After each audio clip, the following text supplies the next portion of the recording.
దేవుని స్వరూపము కలిగిన వాడై ఉండి దేవునితో సమానంగా ఉండుట విడిచిపెట్టకూడని భాగ్యమని ఎంచుకొనలేదు.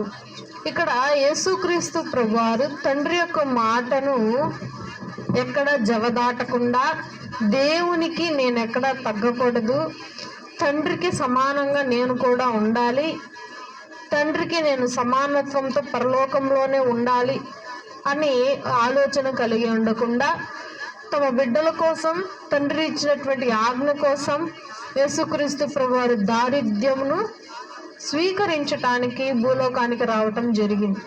అంటే తనను తాను కూడా లెక్క చేసుకోకుండా మన కొరకు ఆలోచించాడు, మన కొరకు ఈ బురదలోకి దిగటానికి ఆశపడ్డాడు అని రెండవదిగా మనం గమనిస్తున్నాం. మరి దాని మూలంగా మనకు కలిగినటువంటి సంపద